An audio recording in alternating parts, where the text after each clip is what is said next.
So I know 2020 and 2021 were among the deadliest years in Kansas City when it comes to violent crime, just like in many other cities across the country. How do you explain that? Well, I can't explain it. I'm sure some academic will look at this for years and look at it. But I think what is surprising is that it was consistent across the country. It wasn't just here in Kansas City. It was consistent across the country. And what is the phenomenon that made that happen? I don't know. You know, everyone wants to tie it back to COVID or other things like that. I don't know if it was demonstrations in the streets and people saw that and took, liberties with that about their actions. I don't know what happened. I will say in Kansas City, we are fortunate because 2020 we saw a historic homicide rate here. In 2021, we were one of the few cities that saw a reduction.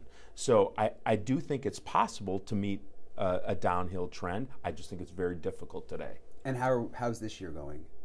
This year we're early on, but we're a little bit above than we were last year. We're not at a historical level yet, but we're above where we were last year. Do you know why? No. Do you think it's COVID related? No. What's it like to be a police officer these days? I think it's a struggle. It's funny because when we talk to the young officers, I mean, they all seem energetic and ready to go. We have an orientation that night with the parents before they come in, and you can see the difference between the energy of the young people who are coming in the department and the parents who are with their kids before they come in. I mean, it's a different total energy in the room. I think, most young people are seeing this as an opportunity and career path, and some of the other people are saying, why would you want to be here in this day and age under this kind of scrutiny and under the dynamics of policing in America in 2021 and 2022? So I think it is difficult on many levels for someone to choose this profession as they come in. And you've been with Kansas City Police 34 years. Would you say this is the most difficult time? Well, I look at it from a different perspective. I've been through highs and lows. I've been through Rodney King incidents. I've been through, other challenges, 9/11 and policing and what has happened and how it's evolved through my career here. So I see everything as hills and valleys, and we'll get through it, right? Just like I see it here. The most difficult time, I would say this is probably the time policing has drawn the most attention. Those other things had grilly things, but this seems to have a bigger effect on the hiring, retention, things like that, I would say is a proper frame of that. Because you mentioned the highs and the lows, I think back to like 9/11, that was a time when people really were loving first responders. Patriotic. Does this feel like a normal low in terms of other times in your career, or does it feel different? It did feel different. Now I think things are getting better. When in 2020 and May of 2020, when things happened, I looked across the country and looked at how it was happening city after city, and looking at that based on the one incident in Minneapolis and how people were viewing policing across the country.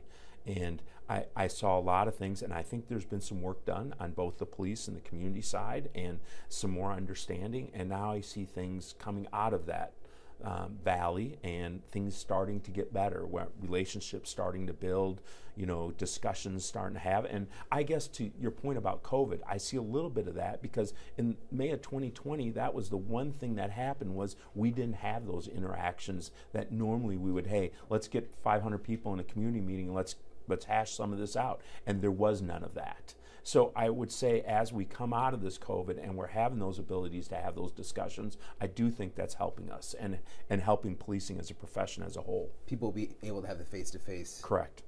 You mentioned, some police officers will say, gosh, is it even worth it anymore to do this? Everything I do is so scrutinized. Yes. What do you say to those officers when they bring that to you? I mean, it's difficult. I mean, you think about living your life on a body camera and making calls and people reviewing all that and judging every decision you make on the fly, under pressure, night after night and things. It is a difficult profession. What I say to them, if you stick to your training, the training that you received at this academy, you should be good to go for your career if you stick in those guidelines. But it is hard because things shift, right? A training today may not be the training for tomorrow, and there is shifting. That always happens. In my 34 years, many things have shifted. But I say if you do the job correctly and you stand on that firm foundation of the training we provided, you should be successful. Is it hard right now recruiting? Yes. How hard? Well, when I took the test back 34 years, I think there was 400 of us in the academy class. We gave a test a while back. There was 4. Just 4? Just 4. And how many openings do you have here? Right now, about 100 be 200 and 225, something like that, if we were going to be fully staffed. So is that 225 officers that would be patrolling right now if it was filled? Some would, the majority would be patrolling, but we have some investigative positions that are open too.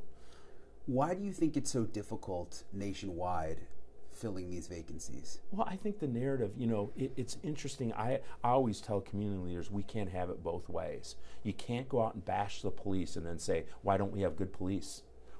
Hey, this is so wrong over here, but gee, we sure want programs in PAL, police athletic leagues, and other programs, and our police in schools and other things. You can't have it both ways. We can't go out here and say how rotten this is, but then, by the way, we really want good people in policing. It's never going to match up. And I think, when I talk to community groups, we have to find a balance in that. Yes, do we need to have some changes? Yes, can we do some things better? Yes, but the community can do some things better. And policing is a noble profession. Like I say to everyone, we're out here helping more people every day than we're ever enforcing on. But we get no credit for the help. Only when something bad happens. Only when something bad happens. So in terms of needing to recruit officers for all those positions, how do you do it in today's world? It's different. There's no doubt. I mean, social media is big, right? I think most of the younger generation find their leads in that realm, much different than we used to do. But we found out here, most of the people come to this job because of a personal contact they've had with a officer or a member of this department and family member who's worked here, whatever, and then they come on the job.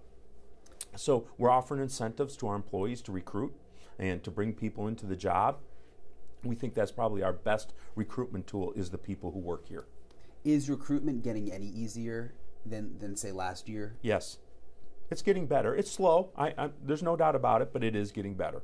One thing I've heard from police officers looking for jobs is they try to target areas where they feel like they're going to be supported, not just in terms of the police chief, but the county commission, the community as a whole. Yes. Is that something you've noticed? Yes.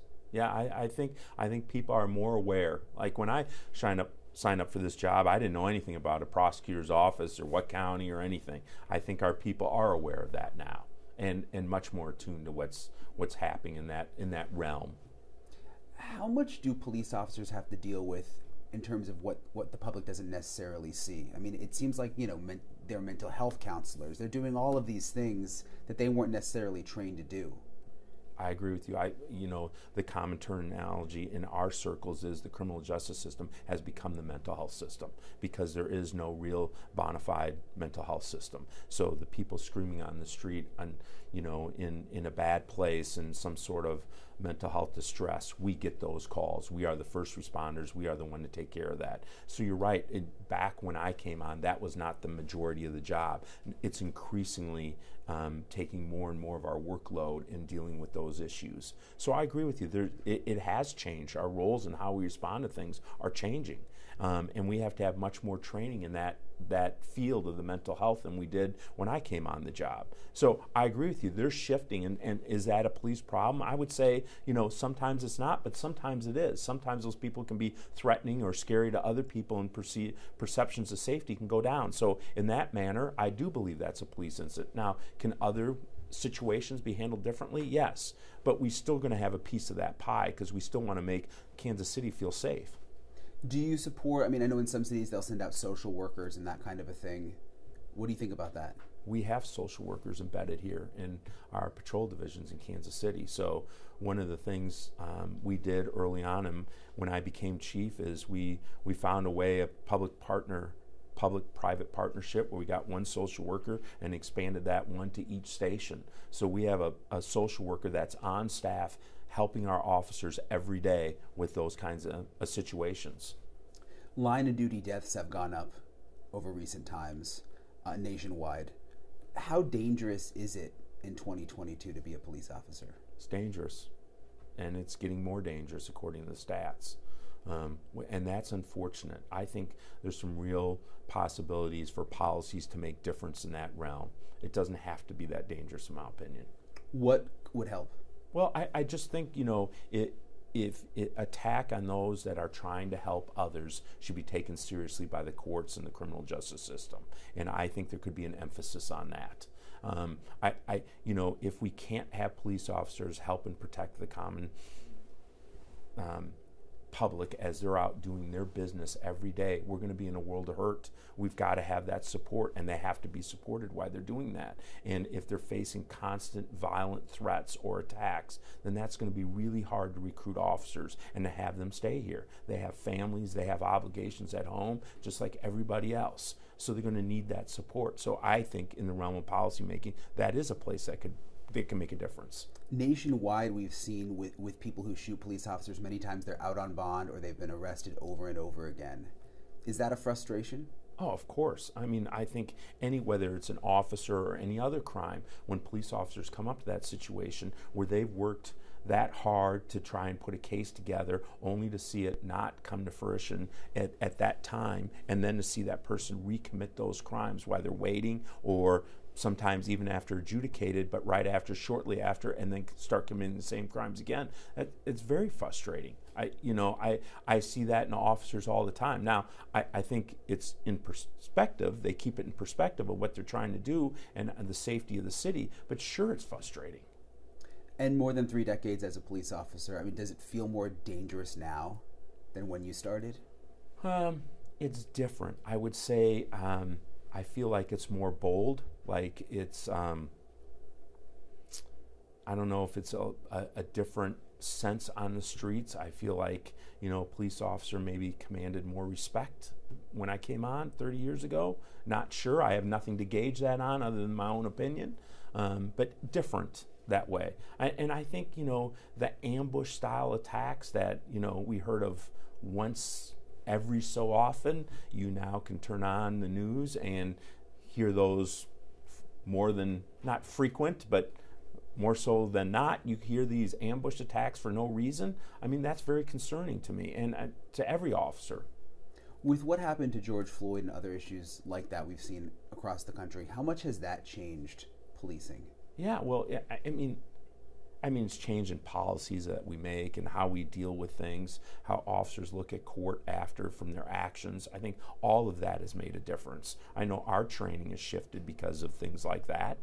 We want to make our people successful. Everybody does. No police executive wants to send the men and women of their department out and not have them be successful. The idea is to have us all be as successful while we all try and keep the societal norms in place. So we want that to be successful, but we have to be able to flex. We have to be able to adjust.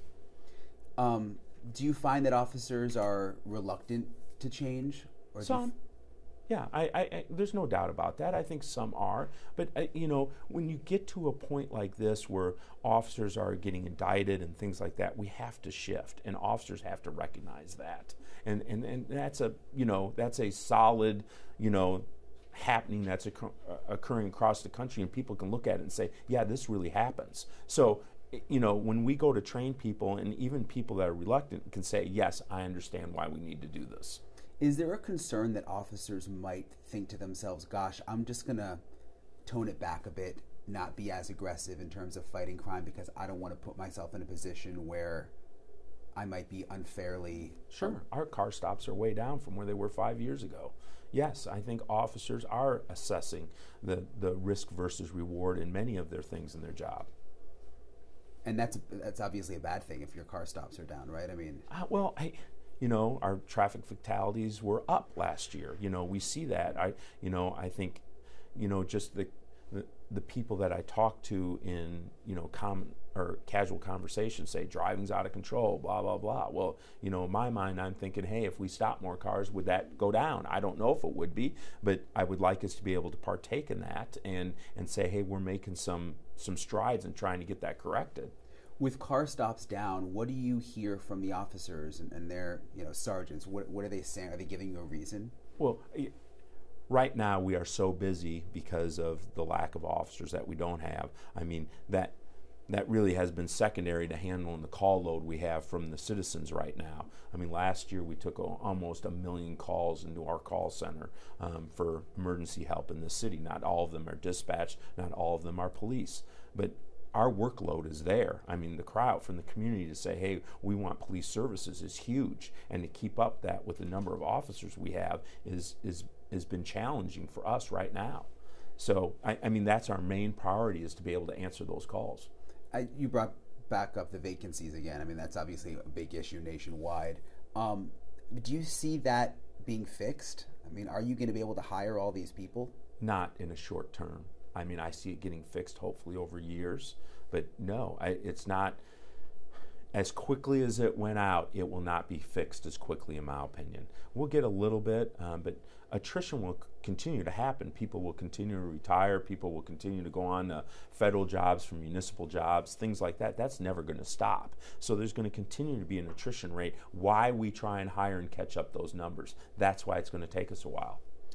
State of the Union is now happening. Is there anything the federal government you think could be doing differently to help local police departments? We had great support from the federal government during Operation Legend, and we saw, I think, what is capable when we were having a very violent summer and what was happening. I don't know if there's a policy thing overall. I think the support they give us, and in Kansas City, Missouri, we're very lucky because I feel like we have a great partnership with our federal partners, and they work with us frequently. So I feel like we have really good partnerships here, and I think those partnerships make a difference. But I don't hear it's that way across the country. I don't know if it is or not. This is my home. This is how I know how things are. But I think if there was a place, there should be good partnerships between the agencies. I've read all over the country a record number of people retiring, officers. You're retiring this year. Yes. Did the state of policing play a role in your decision? No, I wanted, when I took the job, I promised I would do no more than 5 years, and I'm coming up on that 5-year mark. So that's my decision. Is it a weird time to be retiring? Yes. Yeah. I feel like in some things I wish some things would pan out. I would like to get the hiring done and make sure that we're moving our numbers up. But let's face it, is there ever a good time to retire? Right. Yeah, that's a good point. Let me see. If I missed any of my notes here.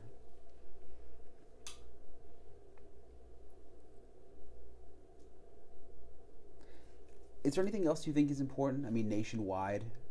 I do.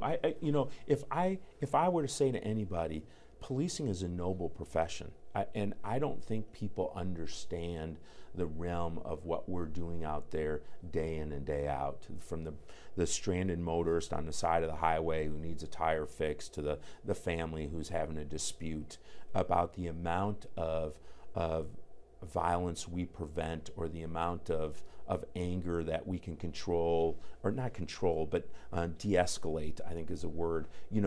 Every day we are out there trying to keep peace in this city and to make situations better for sometimes those who don't have the skills, some of those people who are just past coping with it, whatever the case may be. We do a great job of that. If the public would really look at what we do in day out, but not the one call that went bad or the one instance that went bad, but our track record over a year of being in this city answering hundreds of thousands of calls and what we do every day. I think people might view us differently, and that I encourage everyone to do a ride-along. We have a ride-along policy in Kansas City. See what these officers face with, see what they do, see how they talk to people, see how they're trained. It's amazing to me when most people do that. They walk out of that squad car and go, I had no idea. And really, I think that's the frame of mind or the perspective that the painted that's pictured in the media or the TV shows or wherever they're getting it is totally contrary to what's really happening in real life. And there's so much going on in the world today. I mean, do you think people take police officers almost for granted? I mean, you call 911 and you expect them to be there. I do think that is taken for granted. I mean, the amount of training and the dedication that goes to get in there, and like you say, you know, you take someone new today and just put them in that car, think about the stress and the worry they have on that first day. You know, they're walking into this job not knowing anything, and to overcome that, and what we try and train is, hey, you're making a difference in people's lives, right? You're given that opportunity that other people may not get to really affect people's lives every day, and we try and work with that. And that is the confidence we have to build on all the time. And I just wish the public would see some of that, because I want them to know that we all are here to try and better people's lives.